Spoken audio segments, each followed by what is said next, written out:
నా టైం వచ్చేసి 7 o'clock అవుతుంది. సో ఎర్లీగా స్టార్ట్ అయితే కొంచెం సన్ కూడా ఉంటాడు. కొన్నిసార్లు లైఫ్లో ఒక రీసెట్ కావాలి. అందులో కూడా ఆ రీసెట్ ఒక రూమ్లో స్క్రీన్స్ పెద్ద కాదు, ఒక హిల్ టాప్ పైన, ఒక సైలెంట్గా లేక్ పక్కన, లేదా ఒక గట్టిగా గాలి వీస్తున్న ట్రెక్లో ఉంటుంది. ఈరోజు అందరిలాగా రొటీన్ ఫాలో అవ్వకుండా ఒక బ్రేక్ తీసుకొని బ్యాక్ ప్యాక్ చేసుకొని రోడ్ మీదకి వచ్చేసాను. Sunlight, fresh air and full సైలెన్స్ని ఫాలో అవ్వడం కోసం.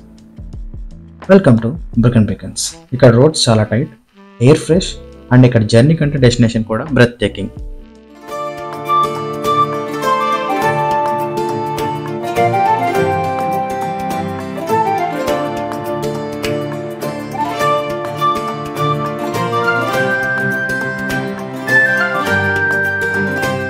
ఇంకా 30 minutes ఉంది, 34 minutes more to go to Penvy Fan.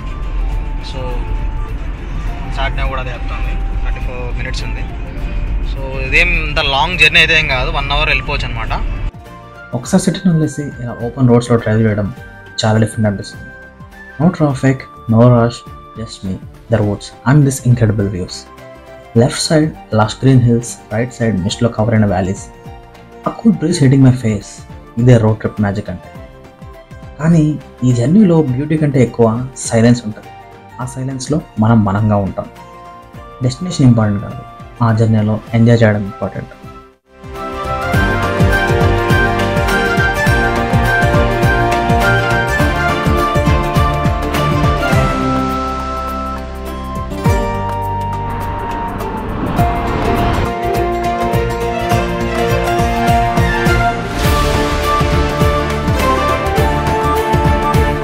స్మూత్గా వ్యాలీస్ మధ్యలో డ్రైవ్ చేస్తుంటే రోడ్ చాలా సీనిక్గా అనిపించింది.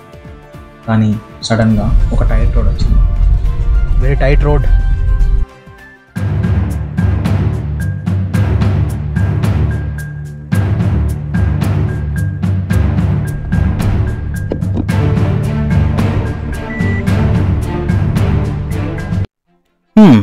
మొత్తానికి రోడ్ని దాటేసి కొంత గాలి పీల్చుకొని ఫైనల్ డెస్టినేషన్కి రీచ్ అయ్యా. ఇక్కడ వచ్చాక పార్కింగ్ ఏరియా చూస్తుంటే షాక్ అయ్యా. రోడ్స్లో క్రౌడ్ కనిపించలేదు, బట్ ఇక్కడేమో ఒక మినీ కార్ ఫెస్టివల్ లాగా ఉంది.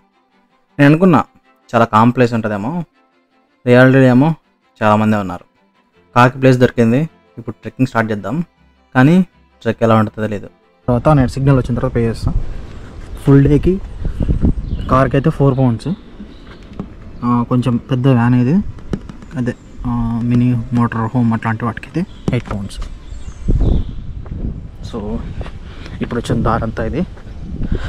ఇప్పుడు ఇటు పైకి ఎక్కాలన్నమాట. ఎట్లుంటుంది ఏంటో తెలియదు. సో ఫస్ట్ టైం వస్తాను అక్కడికి.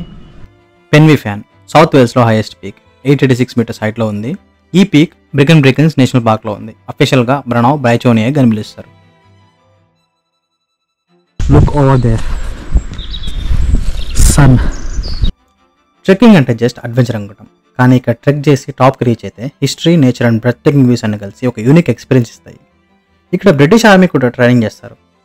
అంత ఛాలెంజింగ్ ట్రెక్ ఇది. అలా కాకుండా సెంచరీస్ నుంచి ఈ పీక్ వేవ్స్ హిస్టరీలో ఒక చిన్న మిస్టరీలా ఉంటుంది. లోకల్ లెజెండ్స్ ప్రకారం ఇక్కడ కొన్ని ఓల్డ్ బ్యాటిల్ స్టోరీస్ ఉన్నాయని అంటారు. ఈ ట్రెక్ చేసిన వాళ్ళకి క్లియర్గా black mountains, Brecons range and even snowed అయిన మౌంటైన్స్ కూడా కనిపిస్తాయి. క్లియర్ స్కై ఉంటే ఇక్కడ నుంచి సౌత్ వేల్స్ మొత్తం ఒక పానోరామిక్ వ్యూలా కనిపిస్తుంది. సీజన్స్ ప్రకారం ఇక్కడ ఎక్స్పీరియన్స్ కంప్లీట్గా డిఫరెంట్ ఉంటుంది. సమ్మర్లో ఫుల్ సన్షైన్, గ్రీనరీ, వింటర్లో snow covered landscapes. So start అయింది. అండ్ స్ప్రింగ్లో కలర్ఫుల్ విండ్ ఫ్లవర్స్. కానీ ఈరోజు సన్ పర్ఫెక్ట్గా ఉంది, ఎయిర్ ఫ్రెష్గా ఉంది. ట్రెక్కింగ్కి బెస్ట్ డే. Thank God. ఈరోజు ఎలాగో రైనీ డే కాదు, లేకపోతే ఈ బురదలో నడవాలంటే చాలా కష్టమయ్యేది. ట్రెక్ స్టార్ట్ అయ్యాక ఫస్ట్ 10 minutesలో ట్రెక్ అంటే ఇదేనేమో ఈజీ అనుకున్నా. ఫ్లాట్ పాత్, పర్ఫెక్ట్ వెదర్, క్యాజువల్గా నడుస్తున్నాను. కానీ కొన్ని మినిట్స్లో నాకు అసలు ట్రెక్కింగ్ అంటే ఏంటి అనేది తెలిసింది. పాత్ స్లోగా స్టీప్ అవ్వడం స్టార్ట్ అయింది. క్యాజువల్ షూస్లో గ్రిప్ లేదు, ఎవ్రీ స్టెప్ కేర్ఫుల్గా పెట్టాలి. ముందుకు వెళ్తే మడీ స్ట్రెచెస్, అన్ఈవెన్ రాక్స్. అందరికీ ట్రెక్కింగ్ షూస్ ఉన్నాయి, నాకు మాత్రం క్యాజువల్స్లో బ్యాలెన్స్ మెయింటైన్ చేయడం కొంచెం కష్టమైంది. కొన్నిసార్లు స్లిప్ అవ్వడం, మళ్ళీ కరెక్ట్ చేసుకోవడం, ఇది ట్రెక్కింగ్లో న్యూ లెసన్ అయింది. ఒక 30% క్లైంబ్ అయ్యాక బ్రీత్ తీసుకొని పక్కన చూస్తుంటే కొంతమంది రిలాక్స్ అవుతున్నారు, ఇంకొంతమంది సూపర్ స్పీడ్లో క్లైంబ్ చేస్తున్నారు. ఆ మూమెంట్లో అర్థమైంది నాకు, ట్రెక్కింగ్ అంటే ఫిజికల్గా స్ట్రాంగ్ ఉండడం కాదు, పేషెన్స్ అండ్ మెంటల్ స్ట్రెంత్ ఉండాలని. ఇప్పుడు రెస్ట్ తీసుకొని మళ్ళీ ముందుకెళ్ళాలి. అక్కడి నుంచి వచ్చినాం.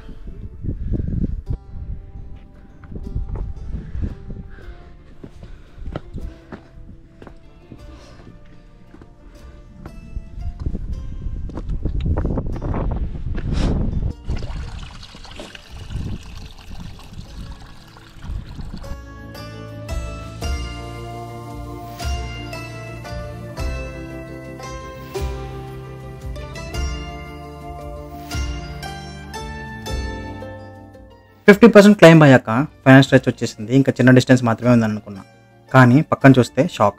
ఇది జస్ట్ హాఫ్ జర్నీ మాత్రమే, ఇంకా అంతకన్నా ఎక్కువ ట్రెక్ ఉంది.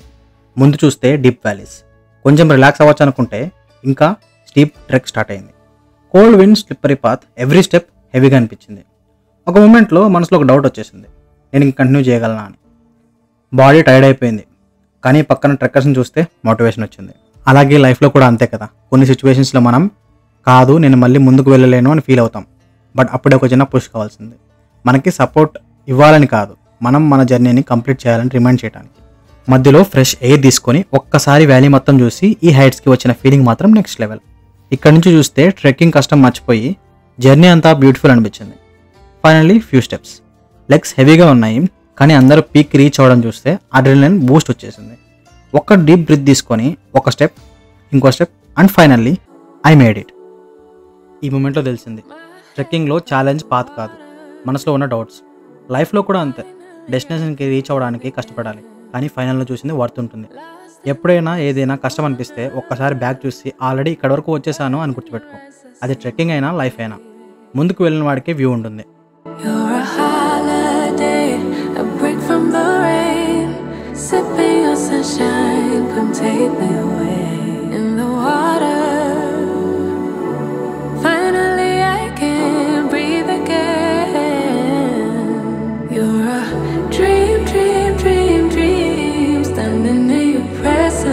Carry me away, honey.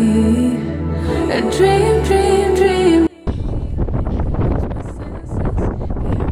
Full ఆకలేస్తుంది, కిందకి వెళ్ళి ఏదైనా వండుకొని తినాలా, ఎందుకంటే మంచి ప్లేస్లో ఆగి చూసుకోవచ్చు. 4.34 కిలోమీటర్స్ అనమాట ఇక్కడ నుంచి పైకి వెళ్ళి రావడానికి. సో దీంట్లో నేను మధ్యలో పాస్ చేసి రెజ్యూమ్ చేయడం మర్చిపోయినా, సో దానికి ఒక 300 మీటర్స్ యాడ్ చేసుకోండి. సో అరౌండ్ 4.6 కిలోమీటర్స్ ఉంటుంది అనమాట పైకి ఎక్కి దిగడానికి. సో అదనమాట. ఇప్పుడైతే కార్ దగ్గరికి వెళ్తున్నా, ఫుల్ ఆకలేస్తుంది, మార్నింగ్ చేయింది ఇలా. టైం ఇప్పుడు 1:35 అవుతుంది. వండుకోవడానికి మంచి ప్లేస్ అయితే ఎదుగుతాను, కానీ ఇక్కడ ఏం దొరకట్లే. సో చూడాలా ఎక్కడ వండుకోవాలా ఏందనేది అప్డేట్ చేస్తాం. బాయ్.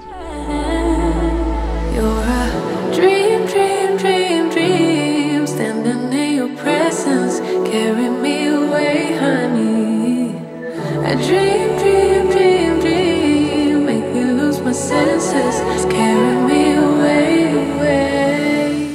ఈ ట్రెక్ చేసి ఒక విషయం అర్థమైంది, మనం అనుకున్నదంతా ఈజీ ఏమి ఉండదు, కానీ కష్టపడి కంప్లీట్ చేశాక వస్తుంది ఒక నెక్స్ట్ లెవెల్ సాటిస్ఫాక్షన్.